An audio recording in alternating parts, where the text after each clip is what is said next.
Let's start with the Hare Krishna Maha Mantra. Hare Krishna, Krishna Krishna, Hare Hare. Hare Ram, Ram Ram, Hare Hare. Hare Krishna, Krishna Krishna, Hare Hare. Hare Ram, Ram Ram, Hare Hare. Hare Krishna, Krishna Krishna, Hare Hare. Hare Ram, Ram Ram, Hare Hare. We are reading Bhagwat Geeta as it is by His Divine Grace A.C. Bhaktivedanta Swami Prabhupada, founder Acharya of International Society for Krishna Consciousness. We are on chapter 16 of, chapter 5, text 16. When, however, one is enlightened with the knowledge by which nescience is destroyed, then his knowledge reveals everything as the sun lights up everything in the daytime. Let's read the purport. Those who have forgotten Krishna must certainly be bewildered, but those who are in Krishna consciousness are not bewildered at all.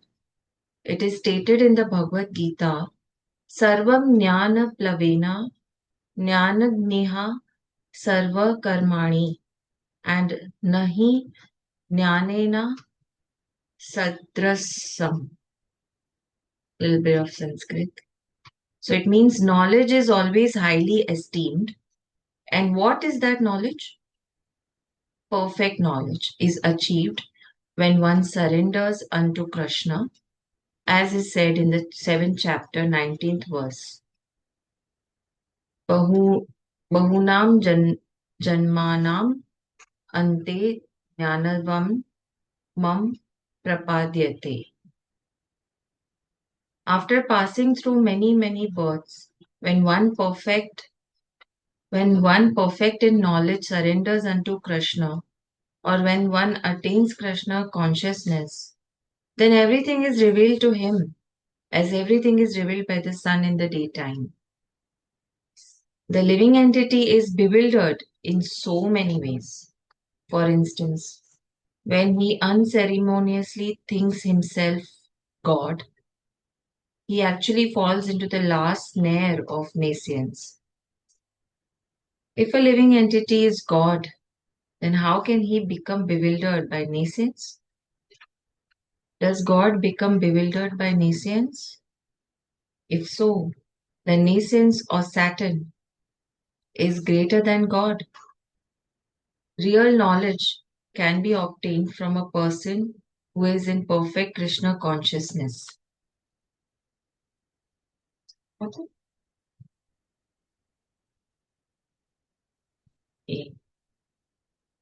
Sorry. Yeah.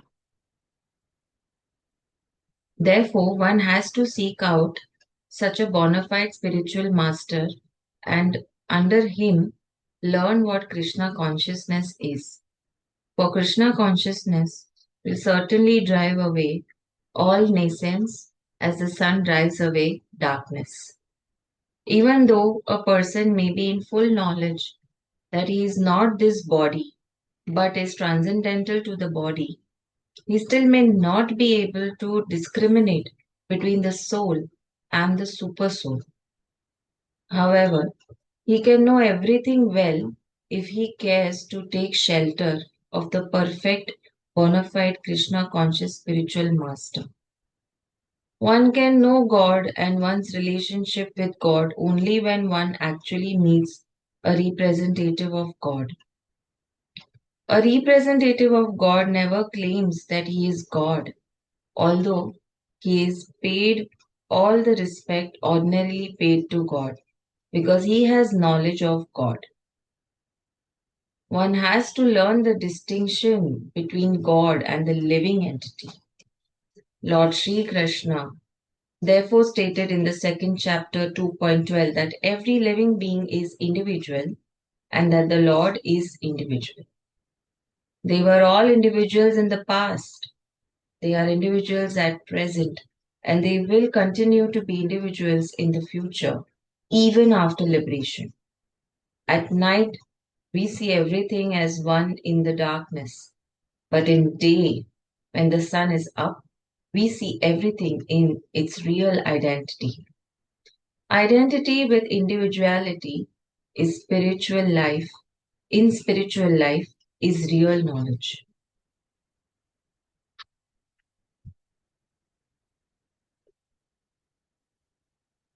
Let's read text 17. When one's intelligence, mind, faith, and refuge are all fixed in the Supreme, then one becomes fully cleansed of misgivings through complete knowledge and thus proceeds straight on the path of liberation. Let's read the purport. The supreme transcendental truth is Lord Krishna. The whole Bhagwat Geeta centers around the declaration that Krishna is the supreme personality of Godhead. That is the version of all Vedic literature. Paratattva means the supreme reality, who is understood by the knowers of the supreme as Brahman, Paramatma, and Bhagwan. Bhagwan, or the supreme personality of Godhead, is the last word in the absolute. There is nothing more than that. The Lord says, Mataha parataram nanyat kinchit asti dhyananjay. Impersonal Brahman is also supported by Krishna. Brahmano hi paristaham. Therefore, in all ways, Krishna is the supreme reality. One whose mind, intelligence, faith, and refuge are always in Krishna, or in other words, one who is fully in Krishna consciousness, is undoubtedly washed clean of all misgivings and is in perfect knowledge in everything concerning transcendence. A Krishna conscious person can thoroughly understand that there is duality, simultaneously identity and individuality in Krishna. And equipped with such transcendental knowledge, one can make steady progress on the path of liberation. So when they say that one we want to we are one soul and we are divided in many other souls, so it is explained very clearly that we are many parts of the same soul, but still we are individual souls. Let's read text 18. The humble sages, by virtue of true knowledge, see with equal vision a learned and gentle Brahman, a cow, an elephant, a dog, and a dog eater. A dog eater is called as outcast. Let's read the purport. A Krishna conscious person does not make any distinction between species or caste. A Brahman and the outcast may be different from the social point of view, or a dog, a cow, and an elephant may be different from the point of view of species. But these differences of body are meaningless from the viewpoint of a learned transcendentalist. This is due to their relationship to the Supreme, for the Supreme Lord, by his plenary portion as Paramatma, is present in everyone's heart. Such an understanding of the Supreme is real knowledge. As far as the bodies are concerned, in different caste or different species of life, the Lord is equally kind to everyone because he treats every living being as a friend, yet himself as Paramatma, regardless of the circumstances of the living entities. The Lord as Paramatma is present both in the outcast and in the Brahman, although the body of the Brahman and that of an outcast are not the same. The bodies are material productions of different modes of material nature, but the soul and the super soul within the body are of the same spiritual quality. The similarity in the quality of the soul and the super soul, however, does not make them equal in quantity. For the individual soul is present only in that particular body, whereas the Paramatma is present in each and every body. A Krishna conscious person has full knowledge of this, and therefore he is truly learned and has equal vision. The similar characteristics of the soul and the super soul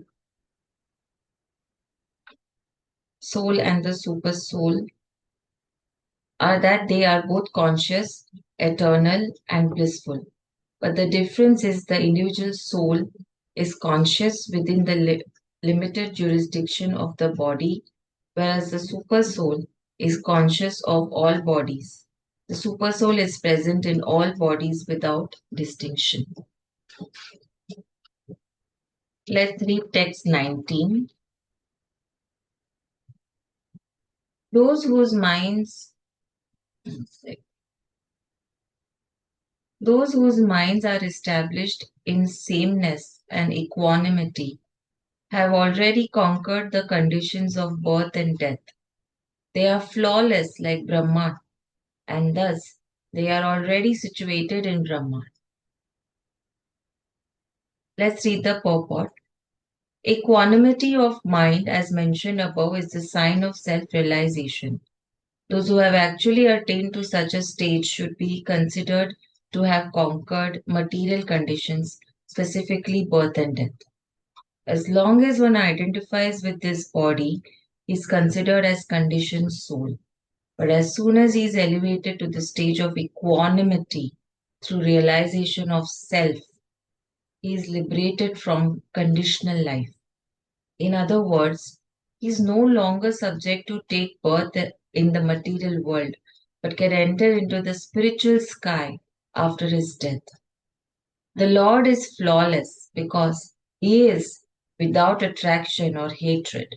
Similarly, when a living entity is without attraction or hatred, he also becomes flawless and eligible to enter into the spiritual sky. Such persons are to be considered already liberated, and their symptoms are described below. Let's end here with Hare Krishna Mahamantra. Hare Krishna, Krishna Krishna, Hare Hare, Hare Ram, Ram Ram, Hare Hare. Hare Krishna, Krishna Krishna, Hare Hare, Hare Ram, Ram Ram, Hare. Have a good day, everyone. Hare Krishna.